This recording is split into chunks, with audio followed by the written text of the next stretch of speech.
Во присуство на голем број љубители на фудбалот, некогашно фудбалери на Брегалница и на ветераните на Црвена ѕвезда од Белград, беше откриено спомен-обележјето на Драгослав Шекуларац, роден во Штип, а со фудбалска кариера се прослави во дресот на црвено-белите и во дресот на југословенската репрезентација. Мощно импресивна и носталгична беше атмосферата пред Домот на културата Ацо Шопа во Штип на денешното одбележување на спомен-обележјето на Драгослав Шекуларац. Фудбалерот кој со своите потези воодушевуваше, ги креваше на носа навивачите, а своите противници ги доведуваше до очаи. Играчот кој за прв пат во светската историја на фудбалот доби ексклузивна оценка 11 за својата игра и кој доживеа противниците да му аплодираат и да го изесат на раци од теренот. Добио sam ocenu 11 i igru u timu svetskog prvenstva. Ja mislim da je to najveća počast da jedan fudbaler svetskog prvenstva igra u timu sveta. Иначе играли сте на све континенте. Ваш утисак, како атмосфера у Штипу, сви кажу да е бразилска? Pa slušaj, ja navijam za Bregalnicu i navijam za Štip i mislim da sam štipljanin i da sam to dokazao kroz moju bogatu karijeru. Sad je Bregalnica pobedila 6-2, ja sam bio presretan, ali moramo da budemo nezadovoljni posljednjim mestom. Ja mislim da će se popraviti i da će iduće godine igrati bolje. На крајот ваш печаток за ова градо Штип што го направи на ваш живот да се направи споменик. Ja moram da kažem da zahvalim Žarku Kaluđeroviću koji je uložio trud. To mi je jedan od najvećih prijatelja i ja sam ponosan što imam svoj spomenik ovdje i što je gradonačelnik i Štipljani što su dozvolili da mi se to napravi. Još jedan put hvala što ste mi dozvolili da ovako uživam. Градот Штип се потруди ова интересна и прецени иновативна идеја преку импресивното дело на Методи Андонов по брза постапка да ја оствари и да ја реализира. Општината дава многу средства за спортот, но немаме таленти од типот на Шекуларац кои ќе го вознесат повторно Штип во врвниот светски спорт. Така да мислам дека големо име, одличен споменик. Во оваа прилика сакам да кажам дека секоја иницијатива на донатори кои сакаат да направат некои спомен обележја за врвни спортисти од нашиот град, општината ќе ги прифаќа безрезервно, бидејќи навистина такви личности Штип има, ги заслужува, а идните генерации мора да знаат кои луѓе се родени во овој град. Мора да се истакне дека од идеја до реализација за многу скоро време дојде. Па да, Советот на општина Штип ја донесе одлуката веднаш. Значи веднаш ја ставивме како точка на дневниот ред. Стојан Донов го договоривме сепак оваа локација дека е многу подобра.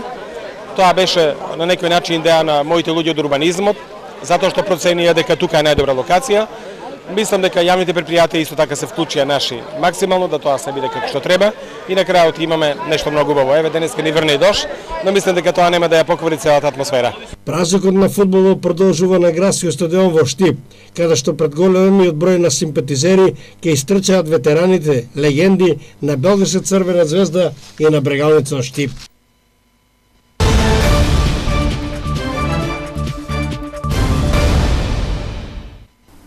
Во тек се археолошките истражувања на археолошкиот локалитет Виничко Кале, каде што по 5 години пауза повторно се истражува. Археолозите работат на расчистување и доистражување на објектот Цистерна.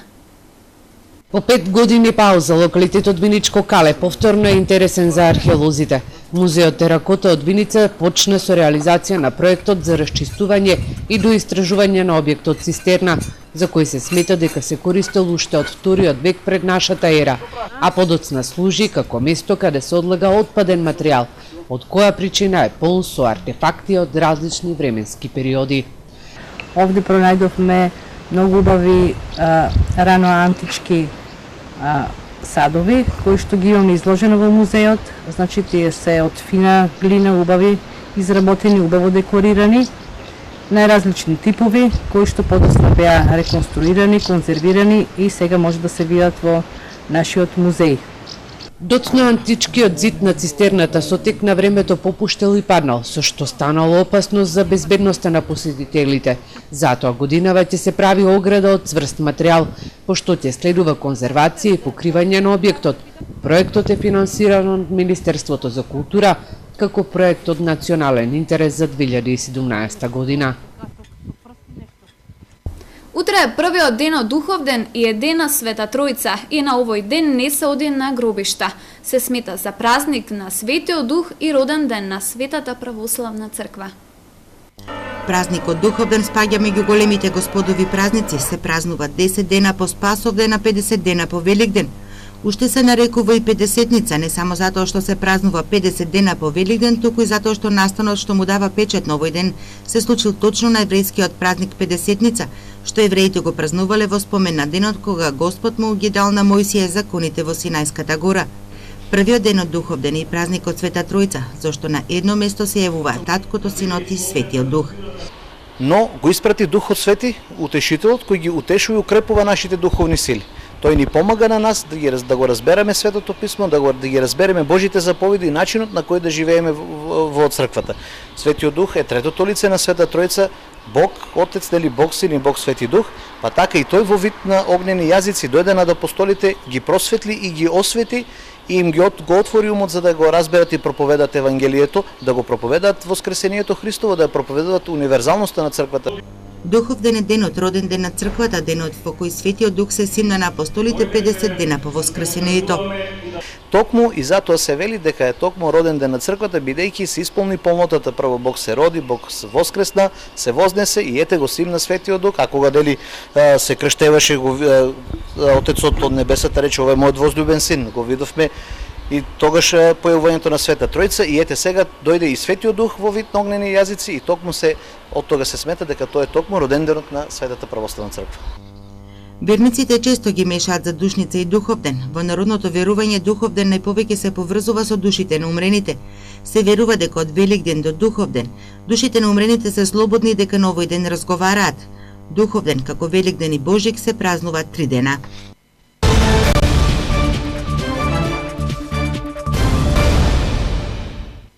Изгоре хала за доработка на конфекцијски производи во Штип, а во Радовиш пак кратци влегле преку купатило и украле евра и денари. Полицијата трага по сторителот. Изгоре хала за доработка на конфекцијски производи во Штип. Пожарот се случил вчера околу 6 часот и 30 минути во објектот на Вит Доел.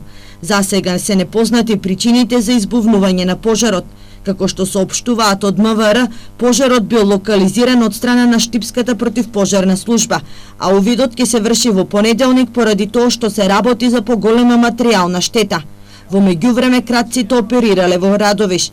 Од семејна куќа на 46 годишен радовишанец били украдени 16.800 евра и околу 100.000 денари. Дрскиот крадец во домот на радовишанецот влегол преку купатилото кое не било заклучено. Го пронашол клучот од куќата, влегол внатре и без да изврши пребарување од фиоките во кујната ги одзел парите, а потоа со пленот го напуштил местото. Полицијата презема мерки за пронаоѓање на сторителот. Екипите на јавното предпријатие Стипион 2011 интензивно работат на поставување и поправки на улично осветлување низ сите населби. Ке се поставуваат и енергетско ефикасни светилки. Јавното предпријатие Стипион 2011 има обврска за одржување на уличното осветлување. Екипите редовно се на терен и слегуваат по пријавите на граѓаните за интервенции на поправки околу уличното осветлување.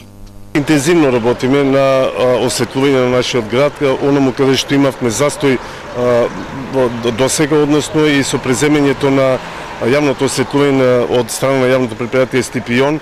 Во прва фаза сакаме да го светлиме нашиот град.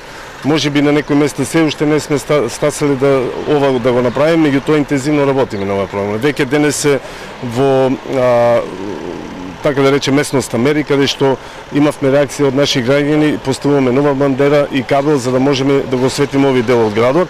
Инаку постојано зборуваме и сега ќе кажам дека имаме дежурен телефон каде што граѓаните треба да ги пријавуваат овие нивни барања, односно за промена на сијалични места. Тоа е телефонот 032 393 878. Значи, нивните пријави тука се евидентираат, а веќе наредниот ден се проследуваат на екипата која што работи на терен за да можат овие барања од граѓаните да можеме да ги реализираме. Замената и поправката на уличното осветлување, јавното предпријатие Стипион го работи на етапи. Речиси низ сите населби, веќе е стигнато до центарот на градот. Тргнавме најпрво од населба Железничка, Горна, Долна, Македонка, Чердаклија, Балканска, завративме во населба Баби, Дузлак, во централно градско подрачје, во Ново село и веќе работиме најчесто на овие пријави од граѓаните што се, за да можеме навремено да реагираме и најчесто ќе работиме сега на овој начин, значи да можеме, тие не се многу големи пријави, некаде неколку 20 на седневно, за да можеме веќе на наредниот ден да го санираме. Иванов нагласи дека исто така за уличното осветлување ќе се менат светилките и ќе се поставуваат енергетски ефикасни светилки, а имаат и соработка со Евана за поправка на дефекти. Во редовното интервју на Радио Слободна Европа гостин Дона Косторанова, извршен директор на Меѓународниот образовен форум. Македонија според Светска банка, иако најмногу вложува во образованието, по квалитетот сме на дното. Што според вас треба новата власт да направи за подобрување на образовниот систем? Суштински образованието, иако го третираме како многу важно во Македонија, е многу неквалитетно. Тие часови поминати во училниците не се исплатат онолку колку што би требало.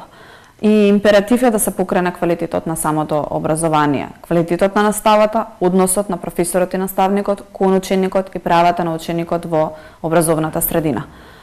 За да се направат тие работи, треба темелно да се преиспита образованието и веќе постои некаква нацрт стратегија за образование. Таа треба да се ревидира и да се усвои и да не се прават мерки избрзано, туку да се прават плански и со намера да имаат некаков ефект за 2, 3, 5 години од сега. Ако нешто научивме од пропустите во образованието, е дека сите тие средства вложени во образованието пропаднаа само затоа што беа неплански инвестирани. Правиме компјутер за секое дете, училиштата немаат функционални тоалети и компјутерите се крадат. Тоа се пропаднати пари. Воведуваме екстерно тестирање, немаме квалитетен начин да го реализираме, тоа се пропаднати пари. Значи, не смееме да носиме одлуки без тие да бидат предмет на анализа и долгорочен план.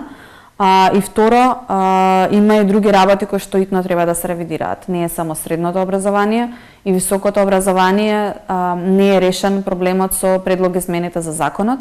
Тој треба да биде предмет на широки консултации, каде што ќе бидат вклучени сите засегнати, од академска заедница до студенти, до организации кои се занимаваат со таа работа, за да се изготват најдобрите решенија кои што ќе го подобрат квалитетот на образованието и она што го добиваат младите луѓе. Без ова да се направи, ние ќе продолжиме да имаме образовен систем од кои ќе излегуваат млади луѓе кои немаат вештини, кои немаат капацитети да се снајдат на пазарот на трудот, кои немаат применето знаење. Бројот на живородените деца во 2016 година во споредба со претходната година е намален за 73 деца или 0,3%. Според податоците на Државниот завод за статистика, во Република Македонија вкупно се родени 23.199 деца, од кои 23 се живородени и 197 мртвородени деца. Најмногу деца се родиле во Скопје, 6.745, а од источниот регион во Штип 485 деца. Во структурата според пол 51,6% се машки. Според месецот на раѓање, најголем број на живородени деца, 2165, се регистрирани во месец септември. Според возраста на мајката, најголем учество, односно 34,1% се живородени деца од мајки на возраст од 25 до 29 години. Во 2016 година се регистрирани 26 живородени деца од мајки на возраст под 15 години. За споредба во Република Македонија во 2015 година вкупно се родени 23.260 деца, од кои живородени се 23.075 и 185 мртвородени деца.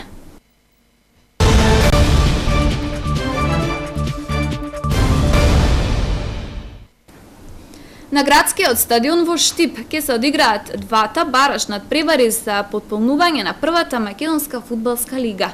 Екипите на Шкупе и на Новаци утре, недела и на реваншот во среда ќе решаваат за прволигашкиот статус. Во Кочани пак еден меч ќе се решава за судбината на 10-тиот член на втората лига Исток. Градот Штип ќе биде домаќин и организатор на двата бараш надпревари за попълнување на првата македонска фудбалска лига. Фудбалската федерација на Македонија реши екипите на Шкупи и на Новаци битката за првата лига да ја водат на градскиот стадион во Штип. Првиот бараш надпревар ќе се одигра утре недела со почеток во 17 часот. Реванш средбата ќе се одигра во среда 7 јуни, исто така на градски во Штип со почеток во 17 часот. По овие средби ќе се знае дали екипата на Шкупи ќе остане или пак екипата на Новаци ќе биде новиот член на првата македонска фудбалска лига. Бараж надпревар ќе има и на стадионот Никола Мантов во Кочани. Таму екипите на Каменица Саса и на Превалецот Велес во еден надпревар ќе решаваат за тоа кој ќе биде 10-тиот член на новоформираната Источна група на втората македонска лига. Надпреварот Каменица Саса Превалец ќе се одигра во недела со почеток во 17 часот. Нешто повеќе бараш средби ќе има за пополнување на втората македонска лига Запад, а место во неја ќе бараат екипите на Зајаси, Лабуниште и на Говлен, а од нив само две екипи ќе патуваат во втората лига Запад. Почитувани гледачи, ви благодарам на вниманието. За повеќе можете да прочитате на социјалните мрежи и Ирис МК. Пријатно!